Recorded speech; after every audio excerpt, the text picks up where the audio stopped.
In this video, I'm going to teach you how to buy a homestead without a bank, okay? I am a licensed real estate broker in the state of Tennessee, and I did it myself back in 2018. This is how I bought my 5 acres. Number one, you're going to need some money, okay? So even if you don't have a lot of income coming in, you still need some money to play with, potentially for a down payment. Don't believe all these videos out there that say you can do owner financing with no money down or with dollar down. You can, but is it realistic? No, okay? The first thing that you have to understand when looking for a homestead property is that you're going to need to be 25 miles or so away from the major city. So I'm in Murfreesboro, Tennessee, which is about 25 miles southeast of Nashville. Owner financing properties are going to be more prevalent in the more rural areas. Yes, you're going to find them sometimes in a city, but you're going to get a better chance at finding one if you go further out, about 25 miles. That's number one. Number two, you are going to look at properties that are not going to be perfect. If you're looking for the perfect property with the granite countertops and the sleek cabinets and the perfect landscaping and all of that, you're not going to find that with owner financing. Typically, owner financing properties are properties that are owned by somebody who doesn't necessarily live in them. Maybe it was a rental property at one point in time, but the whole reason that they are willing to do owner financing is because if they sell it, right? This is not all the time, but most of the time, this is the scenario. If they sell that property and they have not lived in that property as their primary residence, they're going to be facing something called capital gains taxes. Look it up, right? And I'm not an accountant, but I'll give you like a little, Cliff Notes version. Capital gains is basically going to take a lot of money from their profits, okay? So if they sell the property, they are going to hurt themselves rather than help themselves if they get a lump sum all at once. So these property owners, they haven't lived in the property. Typically, they're in the baby boomer generation, meaning that, they were born between 49 and 60. I can't remember what the years are, but bottom line is they own multiple properties. They have a primary residence, they got a rental property, they got some commercial property, they got a piece of land, they got this, that, and the other, right? So they don't want to get hit with capital gains taxes when they sell, okay? So you're looking outside of the city center, 25 miles, and you're looking for properties, and you're understanding that those properties are not going to be perfect, okay? The property, when I bought this property, it had overgrown landscape. It had been sitting empty for a while. And, I'm a real estate broker, so I didn't care. I didn't even get a home inspection. I wouldn't recommend that for you, especially if you've never purchased real estate before. But I knew enough about houses to know that, okay, this is not bad. I can deal with this. I can deal with that. Plus, I was selling a house. So listen up. For those of you guys who are house rich, and maybe you're living in the city and you're looking for property out in the country to go homesteading, you got a crap ton of equity right now. You would be perfectly positioned to do some owner financing deals or to do an owner financing deal on a property. I wouldn't recommend raw land ever. I never recommend somebody buy raw land because the infrastructure is going to cost you thousands. The utilities, the sewer, the water, the electric, all that's going to cost you thousands. I would much rather you find land that had an old mobile home on it, right? You can get rid of the mobile home, but that infrastructure is in place. So if you're house rich and you're looking to get into homesteading full time, you could take that equity, look for these properties outside of the city center, and the MLS is always going to be the best place, multiple listing service, if you've got access to it. The real estate, the MLS that I have access to allows sellers to indicate that they are open to owner financing. If you live in an area that has a multiple listing service and that multiple listing service allows sellers to indicate, hey, I will owner finance this property, then you're already 9 steps ahead of the game, right? That's if you have access to the MLS. If you don't have access to an MLS, then you're going to have to kind of do it blind, right? And you're going to have to look for properties, and you're going to have to put offers in, and you'll find out during that process whether or not the seller is open to what we call terms, okay? You don't ever lead with, are you going to owner finance this property to me? Don't do that. That is such a rookie move. You're going to kill the deal. Don't ever lead with that. Go in looking at the property with the understanding that it's not going to be perfect. And here's the biggest piece of the point that you got to understand. Don't negotiate like you've been watching HGTV. Please stop with that. You just look so new to this. Don't do that. Well, I really don't like pink paint, so I need you to paint. I need you to fix this, and I need you to fix that. No. you're not going to get a property owner finance like that, right? Just understand the psychology of the whole situation. This person's trying to sell this property. They don't live in it. It's a headache. It used to have a tenant in it. They might have inherited it. They just want to get rid of it, and they would like a nice stream of cash flow versus that lump sum, right? If you create friction for them by causing all of this long list of things that they need to do, you need to clean it out. I don't want all this stuff in here. You know, it's going to need to be clean, broom swept, all that before closing. You're killing your own self on the deal, right? Don't do that, right? When I negotiate on a deal like an owner financing deal, or when I tell people, you need to make the owner of the property feel good. It's a cycle, it's a game, okay? You need to make them feel good. You need to, okay, yeah, just leave everything. I'll take care of it.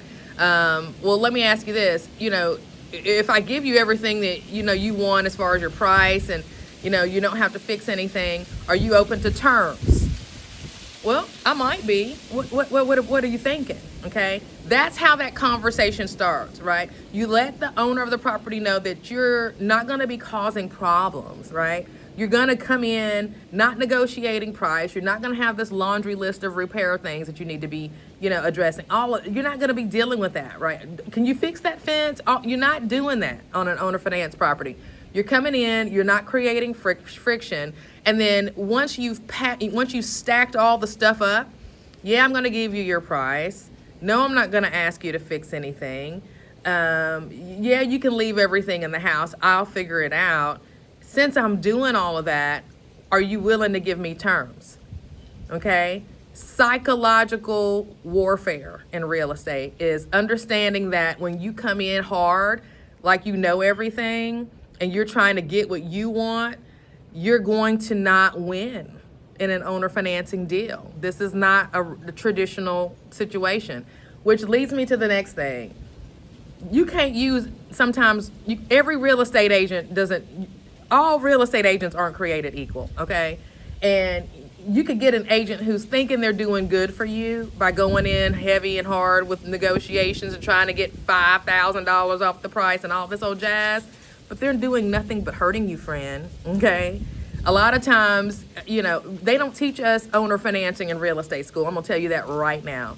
The only real estate people typically that are familiar with owner financing are investors and or agents who work with investors, okay? And even agents who work with investors, a lot of them have never done an owner financing deal themselves, okay? So when it comes to you having an agent for this deal, for this process, you know, it depends, okay? If your goal is to buy the property, you got to be very careful of the real estate agent that you choose. I'll just put it that way. What else? If you do, however, need an agent, you need to kind of let them know up front, hey, look, this is an owner financing situation I'm going to be trying to go after. I want to make sure you get paid. I do need some help by finding some of these properties in the MLS. If you could check for them, let me know how much, you know, how much to pay you for that, because I'm not sure if I'll use you for the transaction, because my job is to get the property, not to be your friend. Okay, like that's how you got to do it. Keep it, you know. And so an agent who really is your friend will understand, because they don't want to be bothered with you just as much as you don't want to be bothered with them, okay? Especially if they're not going to get paid. What else? Okay, there's not going to be a perfect property. You're not going to lead with owner financing. You're going to lead with the psychology of giving the seller whatever and everything that they need within reason. Oh, valuation. So a lot of you guys, if you're not going to use an agent, or if there's not going to be an agent there advocating for you, you're going to have to figure out if the property is worth what the seller is saying it's worth on your own. And you can do this pretty easily on Zillow. So basically, you're going to go to Zillow. You're going to pull up all the sold properties that are similar to the property that you're looking at, similar in bedrooms, similar in bathrooms, square footage, lot size, and you're going to put up all the sold listings. And you're going to use the zip code as a way to kind of keep them close together, because valuation is all about making sure that you're comparing apples to apples, and you don't want to compare a property on one side of town against a property on a whole different side of town, right? So you want to make sure you use a zip code on Zillow to kind of narrow the properties down, making sure you select the sold properties, and then you need to find 3 to 5 properties that have similar characteristics to yours. Get the average sales price per square foot. which means you're gonna add up all of those, put all those properties on a spreadsheet, figure out what they sold for, okay, and get the average sales price per square foot by dividing the sales price by the square footage, okay, and that's gonna do that for each property, and then take an average of each of those. Take that average sales price per square foot and apply it to your subject property's square footage. So that's just a simple average situation. You should know how to do that. Just rewind this back and watch it so you can hear the instructions again. So that's how that's the best way that you're gonna come up with how much that property is worth. And it's a pretty good estimate, but the thing you wanna make sure you pay attention to is how long ago those properties closed, those properties sold. If they have been, and it'll tell you on Zillow when the sale date was. You typically want stuff that has sold within the last 6 months, preferably 90 days. If you can get 3 to 5 properties that have sold within 90 days of your search, and they're within a mile of your property, those are the absolute best comps you can get. If you can't get 3 properties that are similar to the property that you're looking at, that have sold within the last 90 days and within a mile or so, then go back 6 months.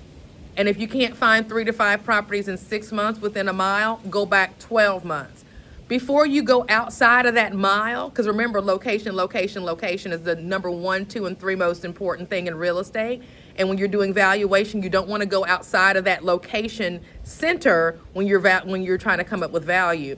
So before you go outside of that mile or outside of your geographical radius, you want to go back, okay? Now, before you go back more than 12 months, you might want to scoot out a half a mile, right? Because the further back you go in time, the less relevant those comps go. The further away you go from your subject property, the less comparable that property is to yours, okay? So anyway, I know this was a lot, but that's what you need to do. You need to get on realtor.com, Zillow.com, whatever the case may be. Zillow will let you search for owner financing properties, by the way. So if you go to Google and type in, Murfreesboro, Tennessee, owner financing, whatever your city is, whatever your state is, and then the word owner financing in Google, it will pull up the properties that are in your MLS where the seller is open to owner financing. Okay. I hope this helps. I feel like that wasn't enough. Maybe I'll do another one. Y'all let me know in the comments what you need. Okay, peace.